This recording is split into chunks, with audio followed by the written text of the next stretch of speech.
na At expressly sumagot po ako, provided Madam for. Speaker, Wala na pa po ako meron, dun sa contingent at fund. payagan niyo po akong ipaliwanag kung bakit meron. Ang problema po is ayaw po natin makinig.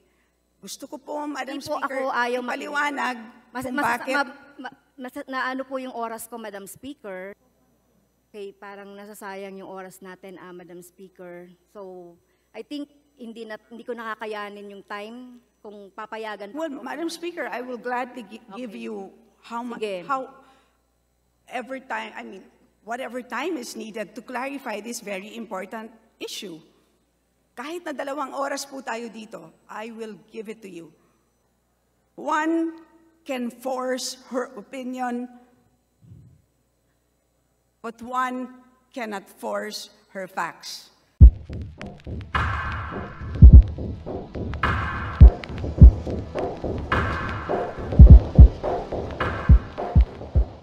Before we proceed, I'd like to mention that I've been working on this video for a solid 4 hours. I believe that after putting in so much effort, I deserve your support in the form of subscribing to the channel. Okay, next, Madam Speaker, punta na po ako doon sa another topic ko on the confidential funds.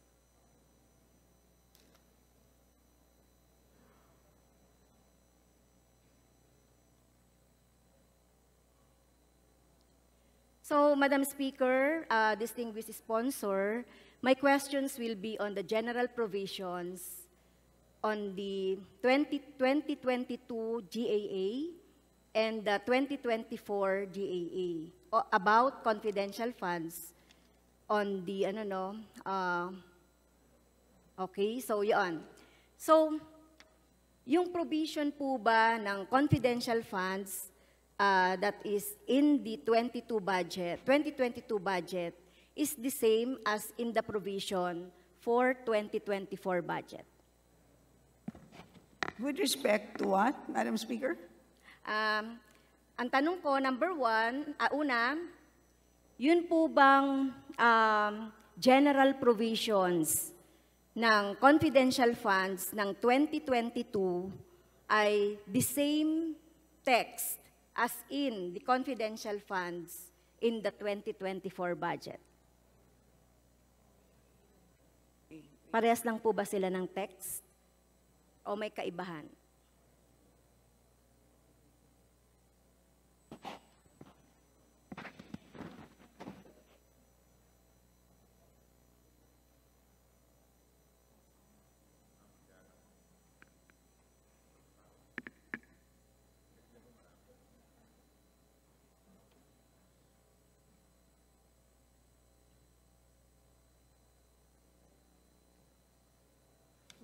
Can you give me the general provision?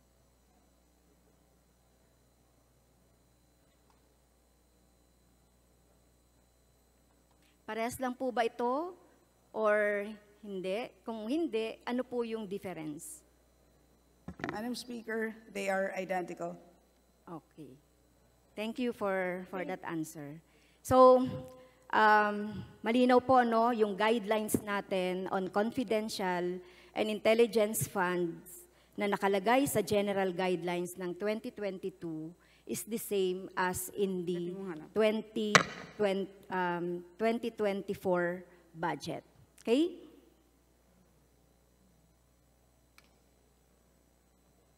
So, according to the Joint Circular number 2015-01 on January 8, 2015, nakalagay po dito, pwede niyo pang banggitin, Madam Speaker, ano ba yung subject nitong Joint Circular 2015-01 on January 8, 2015? Banggitin ang... Pwede bang, Madam Speaker, banggitin na ating distinguished sponsor, ano itong Joint Circular number 2015? Guidelines on the entitlement, release, use, reporting, and audit of confidential and/or intelligence funds, Madam Speaker. Thank you, Madam Speaker. So kung titignan natin sa general guidelines nitong JC 2015-1, who are entitled to CF and or intelligence fund?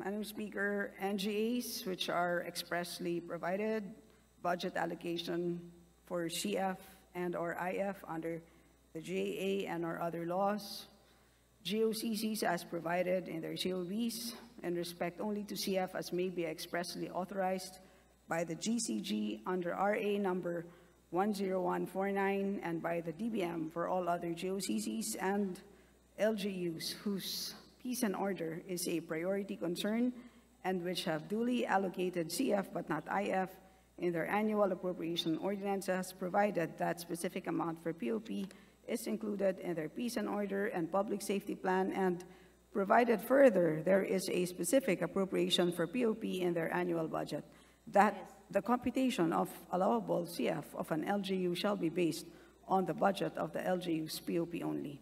Madam Speaker. Yes, thank you, distinguished sponsor, Madam Speaker. So, in that general provision, who are entitled to CF and IF, so do you agree that the NGAs with expressly provided budget allocations are only entitled to CF or IF? Yes, Madam Speaker. Okay, pag sinabi nating expressly provided budget allocation, ibig sabihin, meron po siyang amount. Tama po, Okay. Madam So, Speaker. sinasabi din natin na hindi amount, yung zero. Kasi hindi siya expressly provided for doon sa, expressly provided for budget allocation.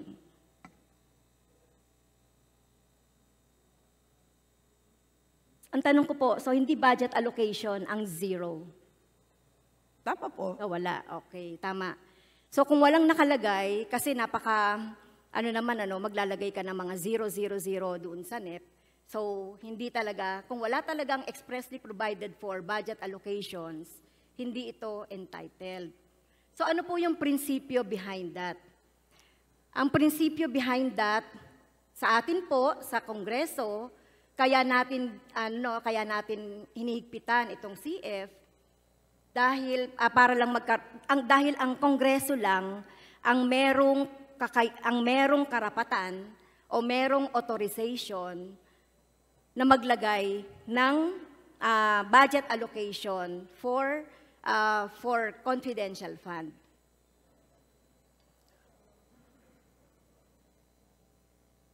At kung gumastos ng CF nang wala naman sa GAA, ang ibig sabihin nito, Madam Speaker, ito ay unauthorized or unlawful obligation or expenditure.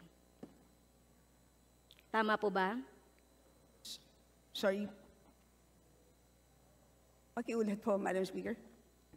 So, kanina po ang sinabi ng ating sponsor, Madam Speaker, based doon sa provisions or based doon sa guidelines ng ang NGA which are expressly provided budget allocation for CF and CF. So mahalaga dito, Madam Speaker, na merong expressly provided for na budget. At ang zero ay hindi yun budget allocation. At hindi naman natin talaga nilalagay yan, Madam Speaker. So, ibig sabihin nito, pag gumastos ng CF kahit wala sa GAA, ito ay unauthorized or unlawful obligation or expenditure. Tama o mali? Kapag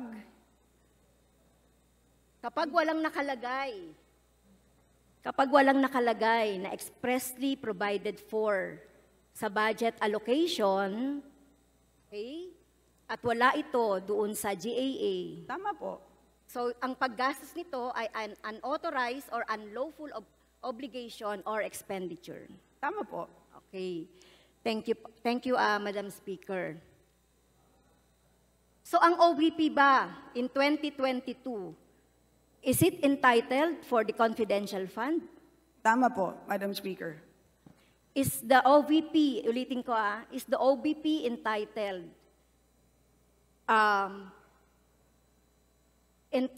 po ba ang OVP ng confidential fund? Madam Speaker, tama po at uulitin ko, tama po. At ang dahilan po ay ganito po. Ang ginamit po dito ay ang contingent fund. In 2022, the Please let the contingent sponsor reply. in Nagtatalakay ng 2022, contingent. Tinatanong in ko lang. 2022, Madam Speaker, tinatanong ko lang 2022, kanina Madam kung Speaker, entitled. Okay. in 2022, So, hindi ko na kailangan ng Madam Speaker, paliwanag. Okay, so, tinatanong ko kanina, Madam Speaker, kanina, sinasabi natin, Madam Speaker, tinatanong ko lang, ang sagot po ay yes or no. So, hindi naman po ako nag-aano ng paliwanag para doon. So, sinasabi, ang sagot niya, Madam Madam Speaker, Speaker, kanina, entitled ang OVP ng confidential fund in year 2022. So, your answer is yes. Okay? So, Madam Speaker, may papakita po akong PowerPoint doon sa 2022 budget kung paano natin sinasabi na may expressly provided for. So, dito, sa 2022 na budget, makikita natin dyan yung confidential, intelligence, and extraordinary expenses. So, yan po yung parang pinaka-heading, no? Under that, merong extraordinary and miscellaneous expense. Tama naman po yung ating sponsor, Madam Speaker, na wala dyan. Okay? Pero kung titignan natin yung 2023 na budget, ayan, budget for 2023, may confidential fund. So, confidential, intelligence, and extraordinary expenses. Confidential expenses, malinaw, 500 million na inaprubahan natin noong 2022. At meron ding extraordinary and miscellaneous expenses na 620,000. Okay? So, yung difference ng dalawa, Madam Speaker, here, it is expressly provided for budgetary allocation. In 2022 ay wala. Tignan natin yung Office of the President. OP in 2022, Madam Speaker, may confidential fund at intelligence fund. Okay? Under pa rin sa heading ng confidential, intelligence, and extraordinary expenses. Merong confidential, merong extraordinary miscellaneous expenses, at meron ding intelligence expenses na inaprubahan natin noong 2022. Okay, next. Noong 2023 na budget ng OP. So, ganun pa rin, the same pa rin. Merong intelligence, merong extraordinary, merong confidential expenses. So, ang ibig sabihin, Madam Speaker, based on our example, kung hindi siya expressly provided for budgetary allocation, wala. Okay? Wala ang 2022 na confidential fund under the OVP. Tama po ba 'yon, Madam Speaker? Madam Speaker, una sa lahat, one can force her opinion, but one cannot force her facts. Una sa lahat, maling bahagi ng libro ang tinitignan po ninyo. Maliwanag, nagdeklara ang Supreme Court na ang contingent fund ay isang line item appropriation. Madam Speaker, So, ibig wala sabihin tayo nun- doon sa contingent fund. So, ibig sabihin nun, Hindi po natin pinag-uusapan dito. Please yung allow the contingent sponsor fund. to finish your statement. No. Kasi po, Madam Speaker, ang tinatanong ko lang dito kung meron o wala. na At expressly sumagot po ako, provided Madam for. Speaker, Wala na pa po ako meron, dun sa contingent at fund. payagan niyo po akong ipaliwanag kung bakit meron. Ang problema po is ayaw po natin makinig. Gusto ko po, Madam Hindi po Speaker, ako ayaw ipaliwanag kung bakit. Na ano po yung oras ko, Madam Speaker. Pinapatanong kaya nga po yes or no lang po para mas mabilis. Madam So, Speaker, kanina, Madam sinasabi natin, Speaker, hindi ako nagtatanong. payagan Session niyo sana suspended. ako, Madam Speaker.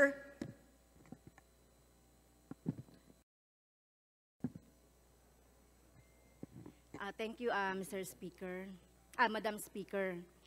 So, yung tanong ko po kanina, kapag gumastos ng confidential fund, kahit wala sa GAA, ito ay unauthorized or unlawful obligation or expenditure. Yes or no?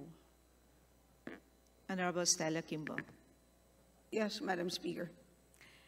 Okay. So dahil walang expressly provided for na budget allocation for CF in the OVP in 2022, so hindi entitled ang OVP sa confidential fund noong 2022. Entitled po siya noong 2022, Madam Speaker. So ano yung basis ng sinasabi ng ating distinguished sponsor, Madam Speaker, na entitled siya? Dahil pinakita naman natin, di ba, doon sa budget ng 2022 and 2023 na walang expressly provided for na budget allocation for 2022. So bakit siya entitled doon sa confidential fund? It was the 2022 appropriation for contingent fund, Madam Chair. Okay. So, nagkaroon ngayon ng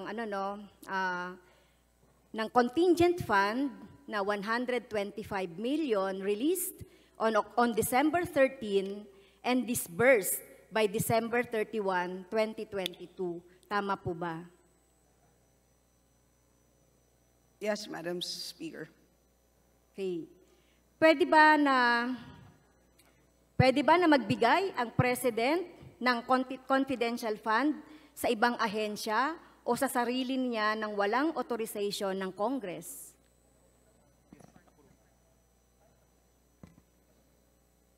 Madam Speaker, ano ang definition ng bigay? Madam Speaker. I mean, pwede bang so ito kasi binanggit mo kanina yung contingent, binanggit na natin kanina yung contingent. So pwede bang magbigay ang presidente ng ng confidential fund ng OBP na nanggaling sa contingent fund? Madam Speaker, define bigay, Madam Speaker. Well, ano bang ibig sabihin ng English ng bigay? So from the contingent fund na 7 billion, nag-transfer from contingent fund Madam Speaker, authorized by the President through the recommendations ng DBM from contingent fund ay nag-transfer ng CF or confidential fund sa 2022 na budget. O Madam sa Speaker. OVP budget. Madam Speaker, ang problema kasi sa salitang bigay is hindi naman po yan sa Presidente. Kaya hindi po niya pwedeng ibigay yan. Ang contingent fund, Okay, Madam sige, Speaker, ay Madam special Speaker, purpose fund. transfer. Hindi po yan pagmamay-ari ng Presidente po. Ang contingent fund ay special purpose fund, subject to the approval of the President, Madam Speaker. So, please qualify the word bigay, Madam Speaker. Yes, sige. Yung transfer na lang po.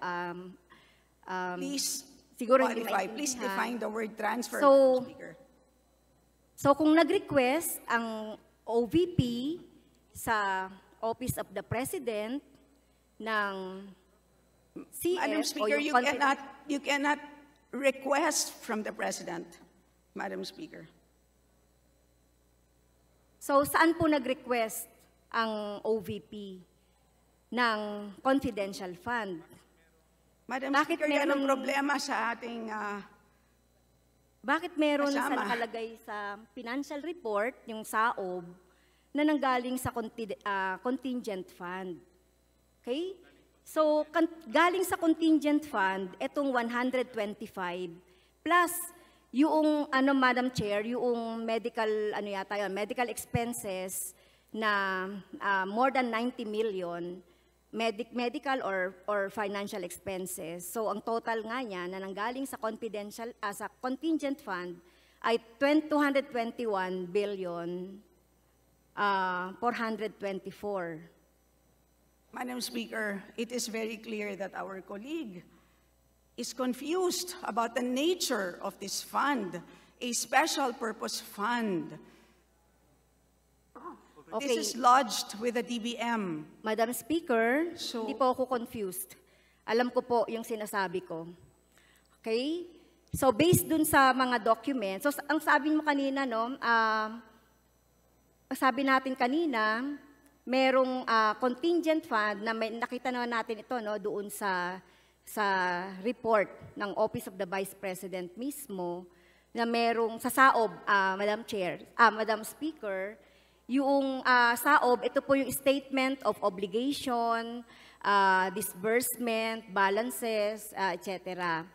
na may nanggaling sa contingent fund at dinala doon sa doon sa Office of the Vice President.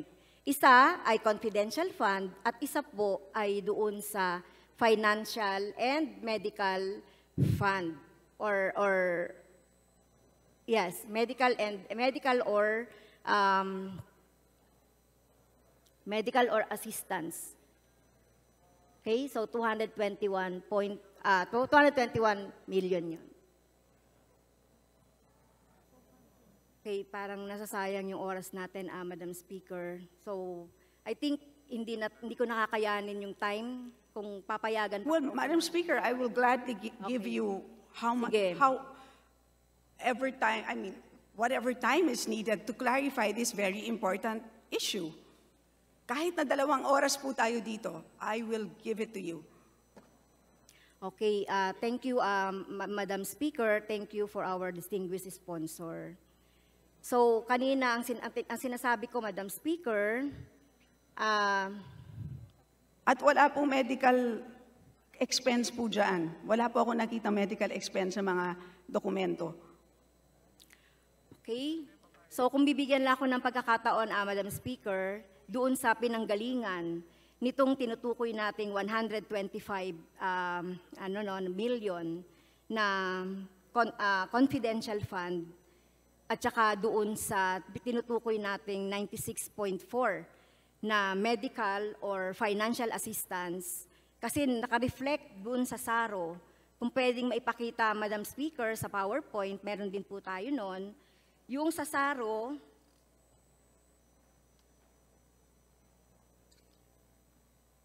naka-reflect po doon yung pinanggalingan ng pondo, kung saan siya, or yung SARO po ay yung approval ng DBM ng pondong ito na nanggaling dun sa contingent fund. So, yun po. ano po yung 221,424,000, Madam Speaker. So, ano po yung tanong? Saan siya galing? Ang tanong is, bakit walang Congress approval? Meron pong, okay, ang congressional approval po ay yung contingent fund. Okay? Yun po ang appropriation. At maliwanag po, base sa Supreme Court decision, na iyan po ay valid na line item appropriation. Maliwanag po yun. Dahil yun nga po yung purpose, maliwanag po sa Belhica versus Ochoa, na yan ang purpose ng contingent fund. Dahil nga po, hindi na nga po natin ma-anticipate lahat po ng pangangailangan ng ating gobyerno 2 years in advance. Kaya nilalagay sa special purpose fund, sa DBM, at hinihingi na lang ng ahensya sa DBM ang kanilang pangangailangan in kaso na merong new or urgent project or activities as they go along. So yun po ang purpose. At naka-indicate po sa special provision ang mga examples sa ganyang mga pangangailangan. But it is very clear na hindi limited sa tatlong examples na naka-enumerate. So yun po, dito sa special provision, ito po ang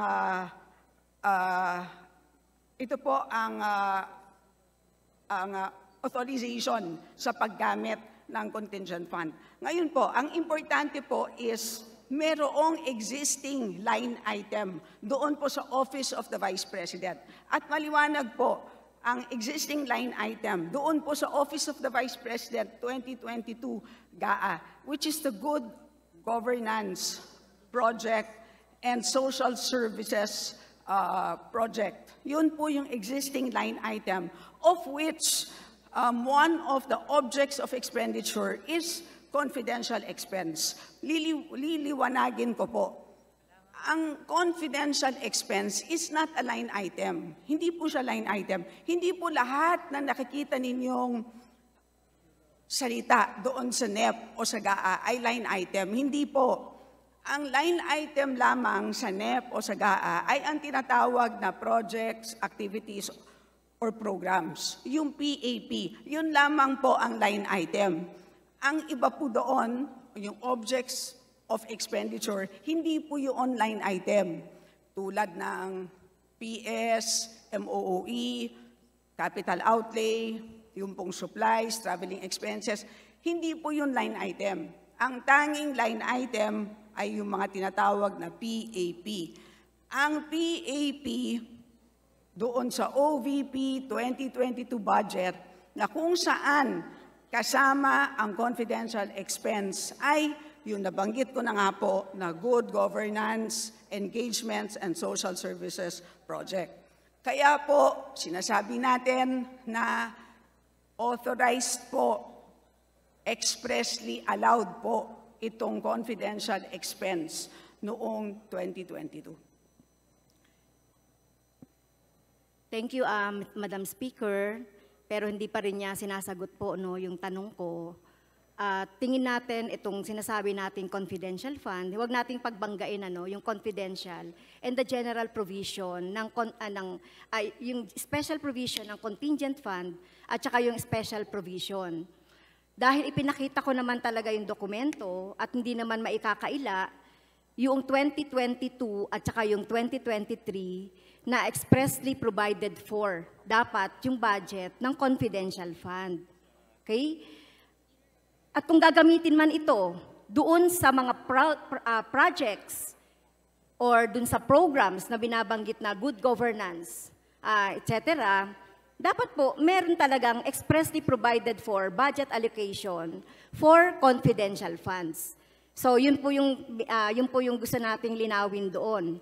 At meron tayong provision sa 1987 Constitution, Article 6, Section 25, about the discretionary funds. Kasi itong contingent fund, Madam Speaker, this is some sort of discretionary funds appropriated for a particular officials.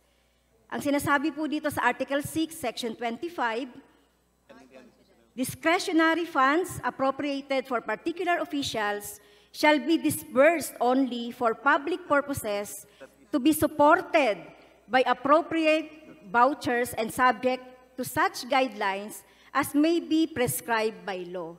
So ano po ba yung guidelines na nag-govern doon sa confidential fund? So yun po yung tinutukoy natin, yung 125 million. So yun po ang sinasabi natin. So I beg to disagree na merong expressly provided for na budget allocation ang OVP sa taong 2022. Dahil pinakita natin ang GAA 2022 and GAA 2023. Madam Speaker. Madam Speaker, ang sinasabi lamang dito sa contingent fund special provision ay, and I shall read the following special provision The amount of 13 billion pesos appropriated herein shall cover the funding requirements of new or urgent activities or projects.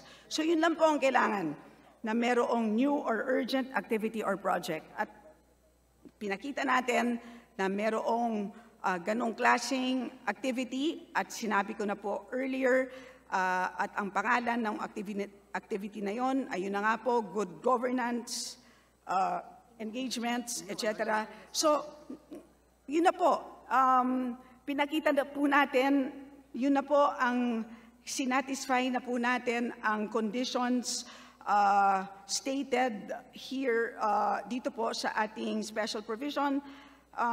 So, we've complied with the requirements of the special provision.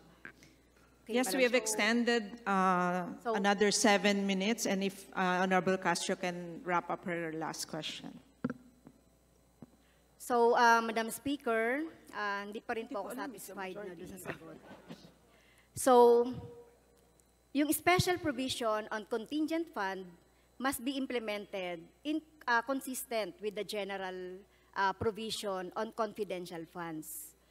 So, only agencies authorized by the Congress through the budget allocation expressly provided for in the GAA or other laws are entitled to CF.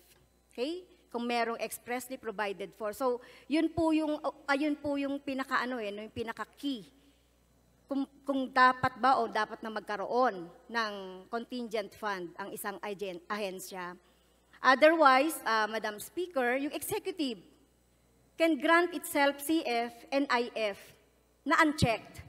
So therefore, kahit na kailan na lang itong contingent fund kung gagamitin, kung saan man o kung saan mang mga budget, kung wala naman ito doon sa line item ay hindi rin pwede. So yun po yung sinasabi natin. At wrap up na po. At kung titignan po natin itong pangyayari na ito, meron pong illegal na nangyari doon sa pagtanggap, illegal yung pagre-request, at illegal yung paggastos po nitong confidential fund noong 2022 sa Office of the Vice President. So yun lang po, Madam Speaker. Madam Speaker. Madam Speaker.